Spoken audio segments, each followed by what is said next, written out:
हम लोग श्रीमद् भगवत गीता के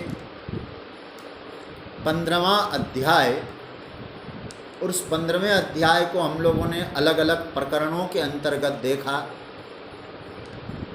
7वें श्लोक से लेकर 11वें श्लोक तक जो बताया गया था ये जीव प्रकरण है।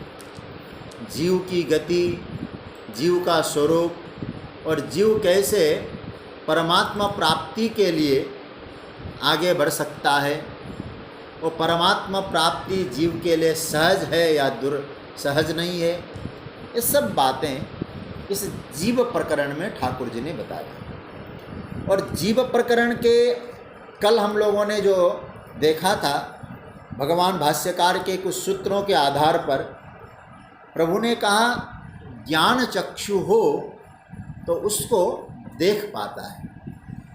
और इन्होंने वहाँ भाष्य में आया कि जो आत्मदर्शन है, ब्रह्म दर्शन है, वो कैसा है? बोले बहुत सहज है, प्रत्यक्ष गोचर है, सबको अनुभव है। अच्छा, अब एक प्रश्न उठता है जिसको हम लोग क्या कहते हैं, संस्कृत में जब शास्त्रार्थ की परिपाटी होती है तो पूर्व पक्ष और उत्तर पक्ष दो निकलते हैं। मानो पूर्व पक्ष ने एक शंका व्यक्त की, आप कहते हैं यदि वो आत्मदर्शन सहज है, प्रत्यक्ष गोचर है सबके लिए, तो सब लोग उसको क्यों नहीं देख पाते, साक्षात्कार क्यों नहीं पाते जब सुलभ है? तो या सब लोग का अर्थ है मत कह लेना कि विषय भोगी भी इसमें आ जाएंगे। वासना के कीड़े विषय भोगी, उनके बारे में प्रश्न नहीं है। मतलब इस मार्ग में प्रवृत्त होने वाले जितने भी हैं वे भी तो दर्शन नहीं कर पाते, वे भी तो उपलब्ध नहीं हो पाते। हम लोग पढ़ चुके हैं उसको, आप लोगों ने अच्छी तरह से अध्ययन किया। भगवान ने 7वें अध्याय के 3रे श्लोक में भी कहा है कि मनुष्याणाम सहस्रेषु कश्चित यतति सिद्धये यतताम अपि सिद्धानाम कश्चिन माम वेत्ति तत्त्वतः। अनेकों मनुष्य है जो प्रयत्न करते हैं, और अनेकों मनुष्य में प्रयत्न करने वाले कुछ होते हैं, कश्चित यतति, और उन यत्न करने वालों में भी कुछ ही ऐसे होते हैं जो जान पाते हैं तत्वपूर्वक। ये नहीं कि यूं ही जान गए, बोले तत्वपूर्वक जानने वाले कोई बिरला ही होता है। भगवान मानो इसको 7वें अध्याय में भी बोल चुके हैं। अब यहाँ जो कल हम लोगों ने देखा, भगवान कहते ज्ञान चक्षुषा पश्यन्ति, तो प्रश्न ये उठा क्या कारण है जो आपकी दृष्टि कहती है कि सरल है, लेकिन सरल होने पर जो साधक लोग हैं वो लगे रहते हैं, उनका हर जो लगे हुए साधक है वे तो दर्शन कर पाते, जान पाते और उसको जानकर मुक्त हो पाते। ऐसा क्यों नहीं होता? इसी बात को भगवान ने 11वें श्लोक में उत्तर दिया। ये जीव प्रकरण का अंतिम मंत्र है और बहुत मनन करने योग्य मंत्र है। इसलिए एक बार इसका उच्चारण कर लेता हूँ, आप मेरे साथ गाएंगे, मैं बोलूँ फिर आप बोलिएगा, क्योंकि कल हमने इसका अर्थ बताया था। आज हम लोग व्याख्या में जाएंगे। 11वां मंत्र, यतन्तो योगिनश्चैनं पश्यन्त्यात्मन्यवस्थितं यतन्तोऽप्यकृतात्मानो नैनं पश्यन्त्यचेतसः यतन्तः योगिनः एनं पश्यन्ति। हे अर्जुन, प्रयत्न करने वाले, मेहनत करने वाले, इस मार्ग में अपना 100% देने वाले जो योगी जन है वो क्या करते हैं? आत्मनि अवस्थितम, अपने में जो स्थित है, हृदय गुफा में, बुद्धि गुफा में जो निवास करने वाला जो परमात्मा तत्व है, अपने में ही वो पश्यन्ति, वे देख पाते हैं। देख पाते का मतलब जान लेते हैं। किंतु नीचे की पंक्ति देख लेना, या क्या कहते हैं, यतन्तोप्य कृतात्मानो, यतन्तः अपि, कुछ लोग प्रयत्न करते हैं, प्रयत्न करने के बावजूद भी अकृतात्मानः अचेतसः, जिनका अंतकरण मलिन है, अचेतस मतलब अज्ञानी है, अविवेकी है, उसके कारण जान नहीं पाते, आत्म तत्व का दर्शन नहीं कर पाते। ठीक है, ये श्लोक का एक सामान्य अर्थ मैंने आपके सामने, कल मैंने इसका अर्थ बताया भी। यहाँ भगवान ने दोनों रूपों को स्पष्ट कर दिया है। यदि हम लोग गंभीरता से इस श्लोक पर मनन करेंगे ना, तो मैं निवेदन करूँगा आप लोगों को, बहुत ध्यान से सुनिएगा, साधना की दृष्टिकोण को पुष्ट करता है ये मंत्र। जो साधक है, साधना में जो दृढ़ता क्यों नहीं है, इसको पुष्ट कर रहा है, इसको स्पष्टीकरण कर रहा है। तो भगवान क्या कहते हैं, यत्न करने वाले योगी जन जानते हैं, कोई यत्न करने वाले भी नहीं जानते। दोनों बातें ठाकुर जी ने कही।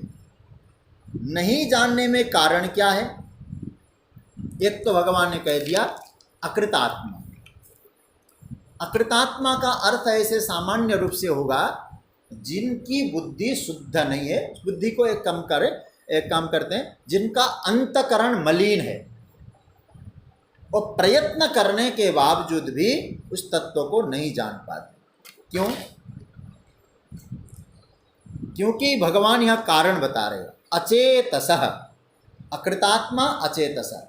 अकृतात्मा का अर्थ हुआ जिसका अंतकरण मलिन है, अचेतस का मतलब विचार विवेक नहीं करते, विवेक का जागरण नहीं हुआ, और वे अपने विवेक को परिशुद्ध करके स्थिर नहीं रख पाते, इसलिए न पश्यन्ति, वे देख नहीं पाते। देख नहीं पाते मतलब जान नहीं पाते। यहाँ जो बात हो रही है, फिर मैं आपको स्पष्ट कर दूं, किसी भोगी की बात नहीं हो रही है, किसी विषयी की बात नहीं हो रही है। यहाँ प्रभु ने जो शब्द का प्रयोग किया है, वो शब्द पे मैं चाहूँगा आप अंडरलाइन करके रखिएगा, यतन्तः। यतन्तः प्रयत्न करने वाले, यत्न करने वाले, पश्यन्ति देख लेते हैं।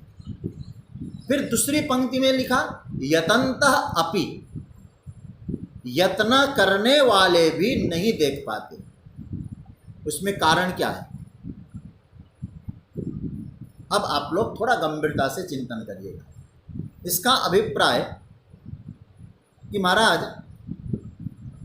प्रयत्न करते हैं साधक लोग, इन साधकों में कुछ जानते, कुछ यत्न करने भी नहीं जानते, यत्न करने के बावजूद नहीं जानते। क्यों? उनके प्रयत्न में कुछ कमी रह जाती है। क्या क्या कमी रह जाती है, आज भगवान इसी को यहाँ स्पष्ट करने जा रहे हैं। क्यों भगवान की प्राप्ति नहीं होती? मेहनत कर रहे हैं, दिन रात जप कर रहे हैं, तप कर रहे हैं, उनको पाने के लिए मेहनत, खूब यत्न हो रहा है, क्यों नहीं समझ पा रहे हैं? देखिए, कुछ कमी रह जाती है। तो नहीं जानने में सबसे पहला कारण यह है कि वो जो यत्न करते हैं, वो यत्न पर्याप्त नहीं है। पहला कारण नोट करने जैसा पॉइंट, मतलब प्रयत्न पूर्ण नहीं है, पूरा अच्छी तरह से प्रयत्न नहीं हो रहा है, एक कारण। मतलब जितना प्रयत्न आवश्यक है उतना प्रयत्न नहीं कर पा रहे हैं, एक है। दूसरा, जैसा प्रयत्न करना चाहिए था वैसा नहीं कर रहे हैं। क्यों भाई? हम जैसे कुछ लोग थोड़ा प्रयत्न करने के बाद बड़े संतुष्ट हो जाते हैं, बहुत हो गया ना करके, और उसके बाद अपने आप को साधक मानने भी लगते हैं प्रयत्न करने के। अब मैं प्रयत्न की बात आपसे निवेदन करूं, बहुत ध्यान से सुनिएगा। कोई विषयी व्यक्ति हो, अपने मनोवांछित विषय को पाने के लिए कितनी मेहनत करता है, कितना प्रयत्न करता है उसको पाने के लिए। कोई धन का एकदम लालची हो, धन तो सबको चाहिए, और उस धन को पाने के लिए कितना प्रयत्न करता है। कोई सत्ता चाहिए किसी को, तो रात दिन एक करके अपनी सत्ता को हासिल करने का कितना प्रयत्न करता है। आप विचार करते जाइए, हम लोग जो वस्तु हमको चाहिए उसके लिए हम लोग मेहनत करते हैं कि नहीं करते, यत्न करते हैं कि नहीं करते। अब सोचिएगा जरा, अगर उतना यत्न भी हम लोग प्रभु प्राप्ति के लिए करें, आत्मकल्याण के लिए करें, तो परमात्मा की प्राप्ति गारंटी से हो जाएगी, गारंटी से हो जाएगी। परंतु हम लोग इतना करते नहीं, थोड़ा सा कर लिया और महाराज संतुष्ट हो गए। तो इससे क्या होगा? पहला, इससे हमारे मेहनत में, हमारे प्रयत्न में कमी यह इस कारण से आती है। एक तो यह है, जितना करना था उतना नहीं कर पा रहे, यतन्तोप्यकृतात्मा। एक बात और कहूं मैं आपसे, प्रयत्न में क्यों कमी आ रही है? स्वयं की उत्कंठा का अभाव। ये जो शब्द मैं बोल रहा हूं ना, पहले तो जितना करना था उतना नहीं कर रहे हैं। दूसरा, कमी क्या है? क्यों कमी आ रही है इस प्रकार की? स्वयं में उत्कंठा का भाव नहीं है, तत्परता का भाव नहीं है, व्याकुलता का भाव नहीं है। व्याकुलता का अभाव है, तत्परता का अभाव है, आतुरता का अभाव है। चलो आज नहीं तो कल कर लेंगे, परसों कर लेंगे। अब जरा सोचिए, हमारा बेटा कहीं बाहर चला गया हो, समय पे आऊँगा वो कह दिया, इतने समय में पहुँचूँगा, नहीं पहुँचा तो हम लोग कितने व्याकुल होते हैं। आज प्रभु की स्मृति नहीं बनी, भगवान का नाम जप नहीं हुआ, जीवन व्यर्थ चला जा रहा है मेरा, तो क्या इसके लिए व्याकुलता बनी? एक बड़ा प्यारा मंत्र है हमारे यहाँ, वो रूप गोस्वामी जी का है या कहाँ का है, वो तो मैं प्रामाणिकता से नहीं कहूँगा, नहीं कह पाऊँगा, लेकिन संतों के श्रीमुख से मैंने सुना उस श्लोक को। क्या बोलते हैं? कृष्ण भक्ति रस भाविता मति। आज देखो जन्माष्टमी में कन्हैया ने खींच लिया अपनी ओर, कहते हैं कृष्ण भक्ति रस भाविता मति क्रियताम। कृष्ण की भक्ति से भावित बुद्धि कहीं भी मिलती हो, खरीद लो। क्रियताम कहाँ? बोले ये तो कुतोपि लभ्यते। अब चैतन्य महाप्रभु के यहाँ से मिलती है, हरिदास बाबा के यहाँ से मिलती है, आपको मीराबाई से मिलती है, स्वाध्याय परिवार से, कहीं से भी मिले, क्या करो? क्रियताम, खरीद लो। अच्छा महाराज, उसकी कीमत क्या है? क्या बढ़िया सूत्र दिया, तस्य मूल्यमपि लौल्य केवल। उसका मूल्य है आपकी उत्कंठा, आपकी व्याकुलता। आपकी व्याकुलता है कृष्ण भक्ति से भावित बुद्धि को आप खरीद सकते हैं। तस्य मूल्यमपि लौल्य केवलम जन्म कोटि सुकृतैर्न लभ्यते। इसलिए जब हम लोग व्याकुलता नहीं, उत्कंठा नहीं, टालने का प्रयास करते हैं, आज नहीं करेंगे कल करेंगे, तो याद रखना हमारे प्रयत्न में शिथिलता ने प्रवेश कर लिया, शिथिलता ने प्रवेश कर लिया। और एक बात और विचार करिएगा, जीवन में कुछ उथल पुथल हो जाए ना, अक्सर परिस्थितियां बदलती, सबके जीवन में आती है। जीवन में कुछ उथल पुथल हो जाए, सबसे पहले क्या छूटता है? हमारा भजन छूटता है, बाकी और कुछ नहीं छूटता है। थोड़ा बहुत भी उथल पुथल हो जाए, कोई रिश्तेदार आ जाए, और बड़ी विचित्र, सबसे पहले छूटने वाला यदि कुछ है तो भजन ही होता है, यही छूटता है, अन्य चीज़ें कभी नहीं छूटती। और हम कहेंगे फिर करेंगे करेंगे, करिष्यामि करिष्यामि करिष्यामीति चिंतितम्। हम कहते करूँगा, करेंगे करेंगे करेंगे, ये तो याद रखते हैं, लेकिन कहते हैं मरेंगे मरेंगे मरेंगे, ये भूल जाते हैं। जैसे मरेंगे करेंगे वैसे मरेंगे भी कल। तो क्या करना है सज्जनों, भगवत प्राप्ति की प्यास बढ़ाई। और याद रखना, कोई प्यासा होगा ना, वही जल के महत्व को समझ पाता है। यदि प्यास नहीं है तो भगवत प्राप्ति की जो भक्ति का जल है, महत्व नहीं समझेगा उसका। हमारा जीवन ऐसा हो गया, बाकी सब महत्व का लगता है, महत्वपूर्ण लगता है, और वो महत्वपूर्ण सारे चीज़ें वो सब पहले करेंगे। भक्ति भगवत साधना ये बात का विषय बन जाता है। भगवान यहाँ जो कहते हैं कि उस परमात्मा तत्व का दर्शन न होने का यही कारण है, क्योंकि वहाँ महत्व बुद्धि है नहीं। जितना महत्व की चीज़ है वो सब करते गए, और भगवत प्राप्ति का कब है, सबसे लास्ट में छोड़ दिया हमने उसको। कब करेंगे, बोले यह हो जाने के बाद करेंगे, उसके बाद करेंगे, उसके बाद करेंगे, उसके बारे में सोचा जाएगा।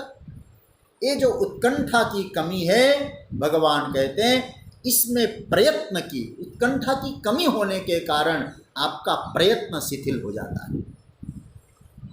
मतलब अन्य चीज़ें जब महत्व की लगती है ना, तो भगवान को हृदय में कहाँ स्थान मिलेगा।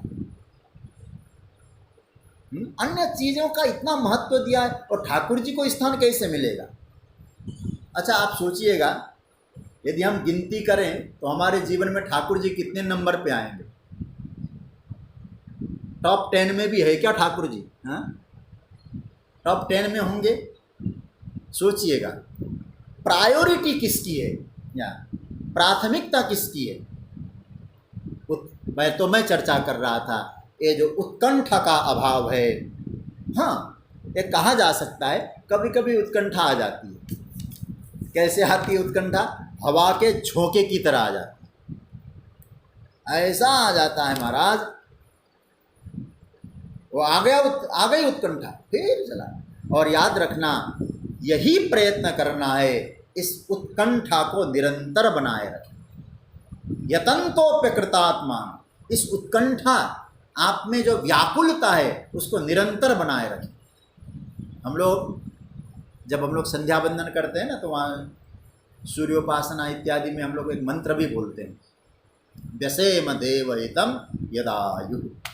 मतलब हमारी जो आयु है, जो शेष है, व्यसेम, और देवहित के लिए व्यय हो, अब आत्म कल्याण के लिए व्यय हो।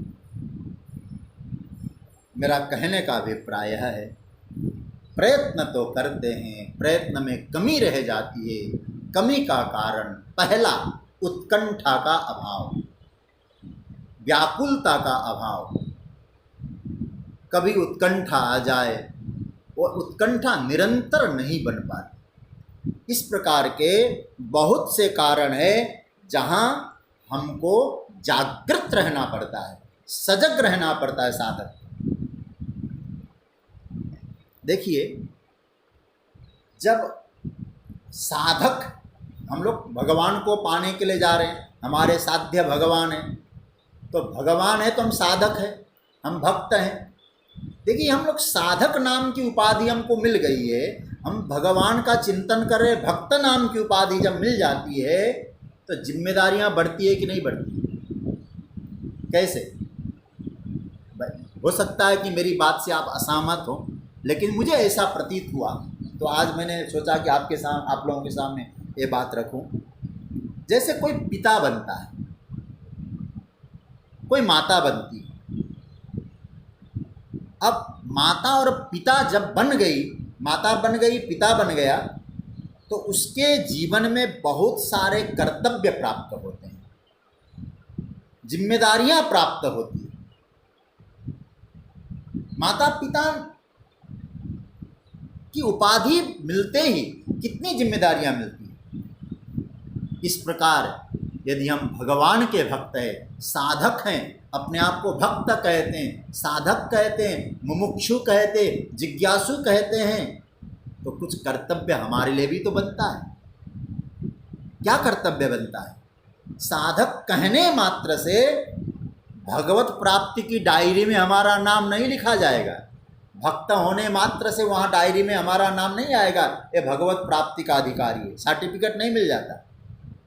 मतलब साधक को खुद में साधना की, साधकत्व की प्रतिष्ठा करनी पड़ती है, तभी भगवत दर्शन है, आत्मदर्शन होता है। क्योंकि यह कोई सामान्य उपलब्धि नहीं है जो भगवान जीव प्रकरण के अंत में कहते हैं कि मुझे पाना ही जीवन की सबसे बड़ी उपलब्धि है। कोई साधारण उपलब्धि नहीं। और मैं तो ये कह सकता हूँ, ब्रह्मांड में सबसे बड़ी उपलब्धि यदि कोई है तो प्रभु दर्शन है, प्रभु की प्राप्ति। और याद रखिएगा, जितनी बड़ी उपलब्धि होती है ना, उतना बड़ा भी प्रयत्न चाहिए कि नहीं चाहिए? है? जितना बड़ा नौकरी में आपको पैकेज चाहिए, उतनी बड़ी योग्यता भी तो चाहिए आपको अच्छा पैकेज के लिए। और संसार में सबसे बड़ी उपलब्धि ठाकुर जी, और बिना किसी साधना के। भगवान इसलिए यहाँ कहते हैं यतन्तः, प्रयास करो, प्रयास में शिथिलता मत बरतो। कुछ लोग प्रयत्न करते हैं, इसमें दो राय नहीं है कि उनका वो प्रयत्न नहीं करते, प्रयत्न करते हैं, लेकिन वो नीचे की पंक्ति पकड़ना, यतन्तोप्यकृतात्मानो। ठाकुर जी बोल रहे हैं लेकिन प्रयत्न योग्य दिशा में नहीं करते। ये दो चार पंक्तियां पकड़ना, मेहनत खूब हो रही है साधना में, योग्य दिशा में नहीं हो, पर्याप्त प्रयत्न नहीं होता। पहली बात हमने बताया, पर्याप्त प्रयत्न नहीं करते। दूसरा, योग्य दिशा में नहीं होता। बाहर से लगता है कि हम लोग खूब मेहनत कर रहे हैं, हम लोग खूब प्रयत्न कर रहे हैं, पर उसका फल इतना दिव्य नहीं बन पाता। मेहनत खूब कर रहे हैं हम लोग, नहीं बन पाता। क्यों? दिशा गलत है, गलत दिशा में प्रयत्न है। योग्य दिशा अर्थात कैसे निश्चित करें कि योग्य दिशा क्या है? मेरा प्रयत्न योग्य दिशा में, इसको समझना होगा। क्योंकि यहाँ कोई दिशा की बात जब मैं कर रहा हूँ तो पूर्व पश्चिम उत्तर दक्षिण, नॉर्थ ईस्ट साउथ वेस्ट, ये दिशा तो है नहीं भाई। तो दिशा क्या है? तो आज मैं आपके सामने तीन बातें रखता हूँ, और मैं चाहूँगा यदि संभव है इनको आप नोट कर लीजिएगा कि तीन रूपों में हम समझें योग्य दिशा। पहला, जो प्रयत्न करने से मेरी बुद्धि शुद्ध हो, एकाग्र हो, मेरी बुद्धि में विवेक का जागरण हो, मैं ऐसा प्रयत्न करूं। साधक में ये संकल्प आना चाहिए योग्य दिशा के लिए। मैं रिपीट कर रहा हूं इस बात को, मैंने नोट किया इसलिए आपको बता रहा हूं। जो प्रयत्न करने से मेरी बुद्धि शुद्ध हो, एकाग्र हो, मेरी बुद्धि में विवेक का जागरण हो, ऐसा प्रयत्न करूं। First point. सेकंड, मैं ऐसा कर्म करूं, ऐसा व्यवहार बनाऊं, ऐसा जीवन जीऊं जिससे मेरी बुद्धि शुद्ध बनी रहे, मतलब शुद्धता स्थिर हो। पहले तो क्या बताया मैंने? बुद्धि शुद्ध हो, विवेक का जागरण हो। लेकिन वो विवेक का जागरण, बुद्धि शुद्ध कैसे हो? स्थिर बनी रहे। थोड़ी देर के लिए शुद्धि हो फिर गड़बड़ हो नहीं, और बुद्धि स्थिर बनी रहे। सेकंड, ऐसा कर्म करो शुद्ध बनी रहे, विपरीत कर्म न हो। मतलब तीसरा पॉइंट, साधक का संकल्प ले, ऐसा व्यवहार, ऐसा कर्म मेरे द्वारा हो जिसके कारण बुद्धि में अशुद्धि का प्रवेश न हो। ये तीन संकल्प। पहला, विवेक का जागरण हो, वो स्थिर बना रहे। तीसरा, अशुद्धि का प्रवेश न हो बुद्धि। यदि अशुद्धि का प्रवेश हो गया तो क्या होगा भाई? एक तरफ बुद्धि शुद्ध करो और दूसरी तरफ अशुद्धि का प्रवेश कराओ। इसलिए अकृतात्माना अचेतस, ठाकुर जी ने बड़े गजब के शब्द दिए। अंतकरण को शुद्ध करो, भजन कर रहे हो तो, क्योंकि भगवान घोषणा कर चुके, निर्मल मन जन सो मोहि पावा। मन जिसका निर्मल है वो मुझे मिलता है। तो बुद्धि शुद्ध करना है, लेकिन भीतर के कचड़े को भी निकालना है। घर से कचड़ा निकालो और बाहर से कचड़ा घर में भर दो। हम लोग बुरा मत मानिएगा, पूरे समय हम लोग यही तो करते रहे। कचड़ा भी भर रहे हैं, निकाल रहे हैं, और कचड़ा भी भर रहे हैं। मेहनत में कमी नहीं है, प्रयत्न बहुत हो रहा है। मैं हटा रहा हूं और उधर से भर रहा हूं। क्या इससे शुद्ध होगा? यतन्तोप्य कृतात्मानो नैनं पश्यन्त्य चेतसः। अच्छा सोचिए, जहाँ तक मेहनत वाली बात है, क्या रावण ने कम तपस्या की? रावण ने भगवत प्राप्ति के लिए क्या कम मेहनत की? यत्न कम किया? सर काट काट के होम कर रहा है। यदि आप मेहनत की बात कर रहे हैं तो उन साधन, उनके जीवन से क्या शिक्षा लेनी चाहिए? बस यही है, उधर से तो भर रहे हैं, लेकिन महाराज कचड़ा भी उतना ही डाल रहे हैं, निकाल नहीं पा रहे अशुद्धि को भीतर से। अशुद्धि को निकालें, सत्कर्म शुद्धि को भरें। अतः भगवान जब ये कह रहे हैं, जब ये कहा जा रहा है बुद्धि की शुद्धि, तो क्या करना है? बुद्धि को शुद्ध करो, अशुद्धि को शिथिल करो। दो बातें आ गई ना। प्रयत्न क्या होना चाहिए? बुद्धि को शुद्ध करें, अंतकरण को निर्मल करें, अशुद्धि को शिथिल करें। देखिए, एक बार बुद्धि शुद्ध होने लगे तो फिर अशुद्धि को भीतर आने न दीजिए, तभी ये अशुद्धियां मिटेंगी। अन्यथा होता क्या है? प्रयत्न तो हम कर रहे हैं परंतु व्यवहार में सजग नहीं है। तो क्या होगा? तो हमारे आचार्यों ने कहा, विपरीत संस्कारों को एकत्रित किया जाता है। विपरीत संस्कार समझ रहे हैं ना? जो विपरीत संस्कार है उनको हम भरते जाएंगे, जो वो नहीं होना चाहिए। तो क्या मतलब हुआ? विपरीत संस्कार मतलब जो संस्कार हमारे काम की नहीं है। मतलब सीधी सी बात कहूं, यदि कोई औषधि देता है, वैद्य डॉक्टर दवाई देता है, तो परहेज बताता है कि नहीं बताता? परहेज बताता है। तो औषधि लेते समय परहेज का ध्यान देना पड़ता है। तो परहेज नहीं करेंगे तो औषधियां काम नहीं करती है। जो हमको नहीं रखना चाहिए, नहीं खाना चाहिए, वो मत खाइए। तो इसलिए कहता है कि ये मत खाओ, खाओ। इसलिए हम फायदा तो चाहते हैं लेकिन कायदा नहीं समझ पाते। भगवान कहते हैं फायदा होगा लेकिन कायदे से चलो तब। देखिए, एक बात और कहूँ, जन्म जन्मांतर से अंतकरण में विपरीत संस्कारों का ही आधिक्य है, अधिकता है। क्योंकि प्राय अनेक जन्म में हमने थोड़े थोड़े इस प्रकार के संस्कार डाले हैं, अनेक जन्म व्यतीत किया है। और उसमें सबकी बात नहीं कर रहा हूँ, मैं अपने विषय में चिंतन करता हूँ तो मुझे ऐसा प्रतीत होता है हमारे जीवन में अनुकूल संस्कार तो कम है, विपरीत और प्रतिकूल संस्कार ज़्यादा है। समझ रहे हैं ना? तो उन विपरीत संस्कारों के कारण अनुकूल संस्कार दबे पड़े रहते हैं। तो क्या करना होगा? तो हमें उन अनुकूल संस्कारों को जागृत करना होगा। केवल जागृति नहीं, सक्रिय करना होगा। अधिक सक्रिय करें, उनको पुष्ट करें, तभी ये काम कर पाएंगे। तो कहने का मतलब दोनों तरफ मेहनत करनी होगी। दोनों तरफ मेहनत करने का मतलब क्या हुआ?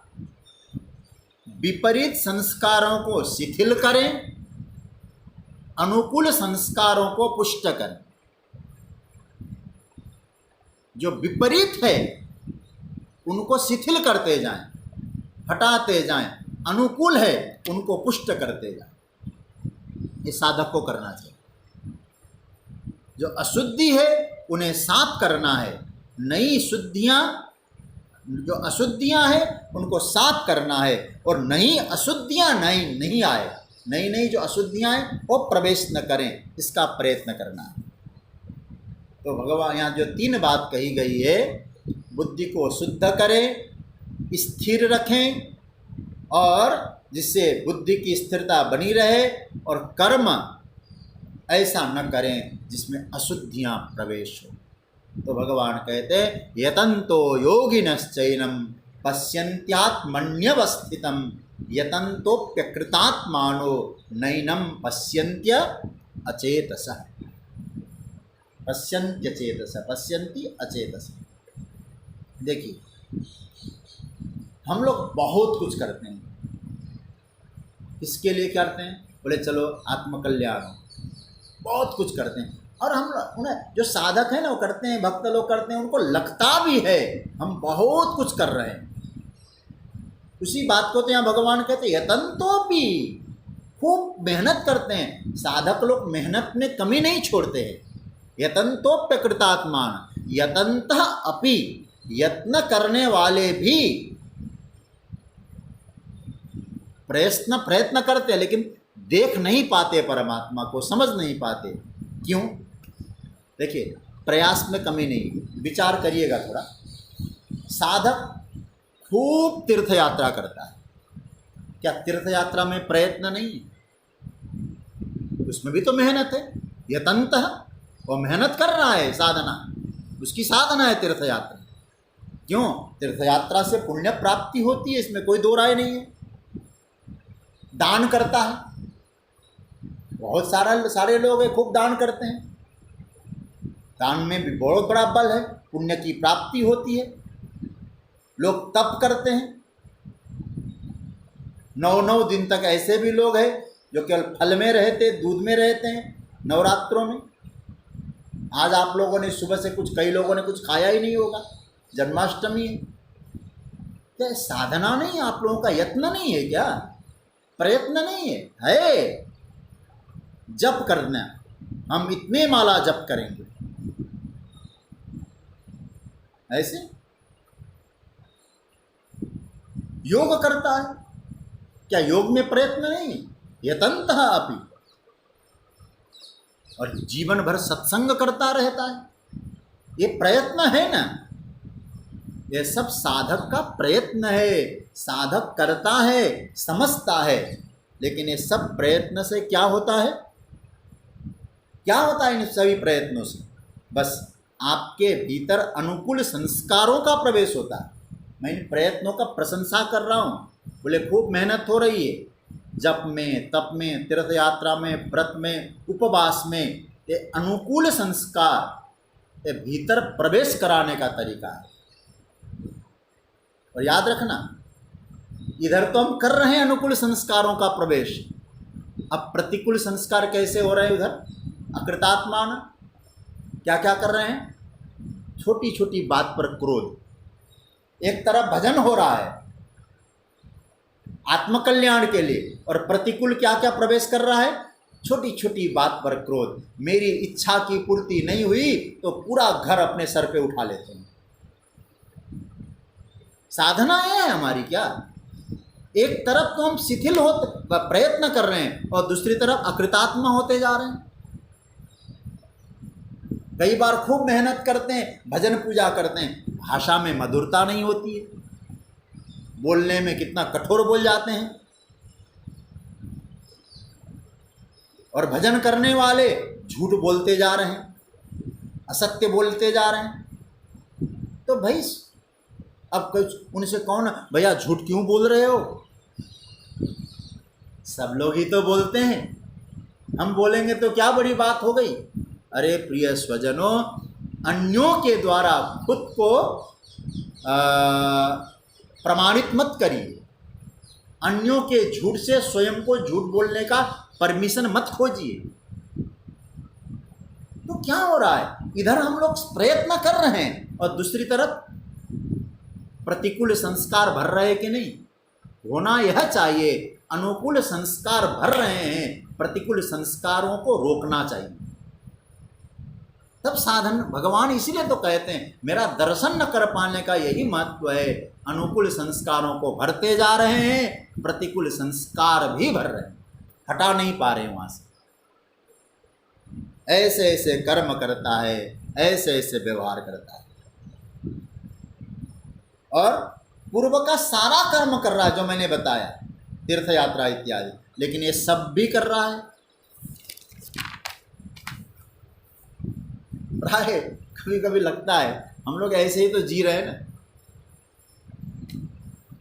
भक्ति करता है, खूब भजन करता है और उतना अभिमान भी कर लेता है, मैंने इतना किया, भजन कर रहा है और सुबह से लेकर महाराज मैंने इतना तो आज जप किया, गड़बड़ हो गया सारा। तो इससे क्या हो रहा है, हम लोगों ने जो विपरीत संस्कार है ना उनको इकट्ठा कर लिया है। अनुकूल संस्कार तो भरने का प्रयास कर रहे हैं, लेकिन विपरीत संस्कारों को इकट्ठा करना चाहते हैं। एक बार दुर्योधन से पूछा गया, दुर्योधन तू तो पढ़ा लिखा आदमी है ना, अरे भाई एक साथ पांडव भी गुरुकुल में पढ़े थे, द्रोणाचार्य जी ने सिखाया, तू जानता तो सब कुछ है ना, धर्म किसको कहते हैं, अधर्म किसको कहते हैं। बोले हाँ अच्छी तरह से जानता हूँ। तो लेकिन तू धर्म की ओर क्यों प्रवृत्त नहीं होता। तो दुर्योधन क्या कहता है, जानामि धर्मम न च मे प्रवृत्ति, जानाम्य धर्मम न च मे निवृत्ति। दुर्योधन कहता है मैं धर्म को जानता हूँ, अच्छी तरह से जानता हूँ धर्म क्या है, लेकिन धर्म की ओर मैं चलता नहीं। और अधर्म को भी मैं नहीं जानता, ऐसी बात नहीं है, अच्छी तरह से अधर्म को जानता हूँ, लेकिन अधर्म से रुकता नहीं हूँ, अधर्म में मेरी गति बनती है। कभी कभी बुरा मत मानिएगा, हमारे हृदय में दुर्योधन बैठ गया है। साधन प्रयत्न तो कर रहे हैं, लेकिन विपरीत संस्कार भी भर रहे हैं। अतः भगवान कहते हैं यतन्तोप्यकृतात्मानो नैनं पश्यन्त्य चेतसः। प्रयत्न करते हैं लेकिन फिर दर्शन नहीं हो पाते। क्यों? इन विपरीत संस्कारों को हटाओ, अशुद्धियों को मत भरो, परहेज रखो, भक्ति की दवाइयाँ खाओ, लेकिन परहेज भी करते रहो, मुझे ये नहीं लेना वो नहीं लेना। भगवान कहते ऐसा व्यक्ति अकृतात्मा रह जाता है। ये पंक्ति है ना, यतन्तोपि अकृतात्मान। भगवान क्या कहते हैं इस 11वें श्लोक में, यतन्तः प्रयत्न करने के बाद भी अकृतात्मान, अकृतात्मा, अकृतात्मा है ऐसा व्यक्ति। अकृतात्मा अर्थात अशुद्ध अंतकरण वाला रह जाता है। अकृतात्मा, असंस्कृतात्मा। मुझे ये भाष्य में जो बात लिखी है ना भगवान शंकराचार्य ने, वो आपको सुनाता हूँ। अकृतात्मान जो भगवान ने कहा है ना, उसका अर्थ है, क्या लिखते हैं, अकृतात्मान असंस्कृतात्मान तपसा इंद्रियजयेन च दुश्चरितान् अनुपरताः, दुश्चरितात् अनुपरता अशान्तदर्पाः प्रयत्नं कुर्वन्तः अपि न एनं पश्यन्ति। भाष्य इसका मैं ज्यों का त्यों अर्थ आपको सुना रहा हूँ। भगवान भाष्यकार क्या कहते हैं, जिन्होंने तप, इंद्रिय जय आदि साधनों द्वारा अपने अंतकरण का संस्कार नहीं किया, जो बुरे आचरणों से उपराम नहीं हुए, जो अशांत है, घमंडी है, वे अविवेकी पुरुष शास्त्रादि प्रमाणों से प्रयत्न करने पर भी उस आत्मा को नहीं जान पाते, नहीं देख पाते। ये भगवान भाष्यकार का मत है। ये सब कर रहे हैं लेकिन अंतकरण मलिन, अकृतात्मान। तो क्या करना है? बस मूल सूत्र कह दें, साधना करो, परहेज के साथ करो। क्या क्या नहीं लेना चाहिए? प्रिकॉशन जरूर रखना पड़ेगा भैया, बिना प्रिकॉशन के साधना नहीं बन पाती। कुछ भी खाओ, कुछ भी करो, कैसे भी चलो, तुमको भगवान मिला देंगे, इस चक्कर में मत रहो। हमारे भगवान श्री कृष्ण तो कहते हैं, एक काम देखो, अकृतात्मा मत बनो, अंतकरण को निर्मल करो। भजन करो तो भजन के बाधक तत्वों को हटाओ। बाधक तत्व भी रखो, भजन भी रखो, नहीं चलेगा। और सज्जनों, यही प्रयत्न की योग्य दिशा है। सही योग्य दिशा क्या है? प्रयत्न की यही है। इसी दिशा में चलो। मतलब सीधी सी बात कहें, खूब भजन करो, खूब मेहनत करो। और जैसे मैंने कहा, तीर्थ यात्रा जो आप करते हो खूब करिए, जो शास्त्र ने कहा, प्रमाण आदि से कहा गया, वो करिए, लेकिन निर्मल अंतकरण बनाइए, अशुद्धियों को भी हटाइए। तो भगवान कहते हैं, जैसे प्रयत्न करने वाले योगी जन मुझे जान जाते हैं, तुम भी यदि ऐसा करो तो जान जाओगे, और ऐसा न करो, अकृतात्मा बन जाओ, अंतकरण को खाली न करो इन अशुद्धियों से, फिर मेरा दर्शन नहीं हो पाएगा। तो और एक बात कहूँ सज्जनों, अध्यात्म साधना में आपको बाहर कुछ सजाना उजाना नहीं। देखो, गीता का सूत्र है, गीता का सूत्र है, अकृतात्मा भगवान कहते तुम कृतात्मा बनो, केवल अंतकरण को सजाओ, बुद्धि को सजाओ। कृतात्मा बनो, अकृतात्मा नहीं। बुद्धि का श्रृंगार करो, बुद्धि का अलंकरण करो, बाहर कुछ सजाना उजाना नहीं। बाहर आप बहुत अच्छे हो, उस अंतकरण को निर्मल बनाओ। जो गोविंद चाहते हैं हमसे, क्या चाहते हैं? निर्मल मन जन सो मोहि पाव। क्या नहीं चाहते हैं? मोहि कपट छल छिद्र न भाव। ये मुझे नहीं चाहिए। जो नहीं चाहिए उसको हटाओ, जो चाहिए उसको रखो। हाँ? अरे भाई, यदि कोई दुकानदार होता है ना, कौन सी चीज़ रखता है दुकान में? जो ग्राहक को चाहिए, है ना। जो ग्राहक को नहीं चाहिए वो थोड़ी रखता है दुकान में, क्योंकि उसको मालूम है तो सेल होने वाला नहीं है। तो भगवान कहते हैं, जो मुझे चाहिए तुम्हारे हृदय रूपी दुकान में, उस चीज़ को रखो ना, मैं आऊँगा ले लूँगा। और जो मुझे नहीं चाहिए वो रखोगे तो तुम्हारे हृदय रूपी दुकान में तो नहीं जाऊँगा मैं। भगवान कहते हैं, बुद्धि को सजाओ, उसको निर्मल बनाओ, गुणों से युक्त बनाओ।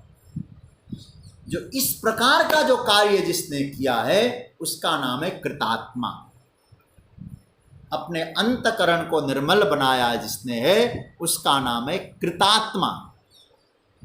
और जिसने अंतकरण को निर्मल नहीं बनाया उसका नाम है अकृतात्मा। तो अब भगवान यहाँ क्या कहते? यतन्तः अपि अकृतात्मा। शब्द समझ में आ रहा है ना आप लोगों को? प्रयत्न करने के बावजूद भी अकृतात्मा क्यों है? क्योंकि भीतर की शुद्धि पर ध्यान नहीं दिया है उसने। अकृतात्मानम एनम न पश्यन्ति। ऐसा जो अकृतात्मा है, जिसकी बुद्धि शुद्ध नहीं है, जिसकी बुद्धि स्थिर नहीं है, वो मुझे देख नहीं पाते। यतन्तो योगिनश्चैव, योग्य दिशा में प्रयत्न करने वाले, और वो मुझे देख पाते। और यतन्तोप्य कृतात्मानो नैनम पश्यन्ति, और जो नहीं प्रयत्न करने वाले अकृतात्मा है, न एनम पश्यन्ति। तो यही देखना है। क्या देखना है? कि क्या करने से बुद्धि की स्थिरता की ओर एक कदम हम बढ़ेंगे। समझ रहे हैं ना? क्या करना चाहिए? बुद्धि की शुद्धि की ओर हम बढ़ पाएंगे। क्या करने से हमारा विवेक का जागरण होगा, यह बार बार देखते रहना, उसका नाम है सचेतस। आप लोग पुस्तक में ध्यान दीजिए थोड़ा सा, प्रभु ने क्या कहा है, दो चीजें बताई, अकृतात्मा का, अकृतात्मा, और क्या बताया दूसरा, अचेतस, पश्यन्ति अचेतस। पश्यन्ति अचेतस को संधि कर देंगे ना तो पश्यन्ति अचेतस हो जाएगा। अकृतात्मा का अर्थ क्या बताया, जो अपनी बुद्धि को निर्मल बनाते हैं वो कृतात्मा, बुद्धि को मलिन रखते हैं वो अकृतात्मा। इसका अर्थ आ गया 200। अब अचेतस, अचेतस का अर्थ क्या होगा, मतलब इस प्रकार से मेरी बुद्धि शुद्ध है ना, मेरी बुद्धि में विवेक की जागृति हुई है, इसको जो देखता है वो सचेतस है, और जो नहीं देखता है, ऐसा नहीं देखता, वो अचेतस है। तो आपको सचेतस होना है कि अचेतस होना है, तो सचेतस बने और कृतात्मा बने। अकृतात्मा और अचेतस ये दोनों को हटा दें, तब क्या होगा, तब प्रयत्न करिए, अन्यथा इन दोनों को रखकर प्रयत्न करेंगे भगवान के यतंतः अपि, प्रयत्न करने पर भी नहीं होगा।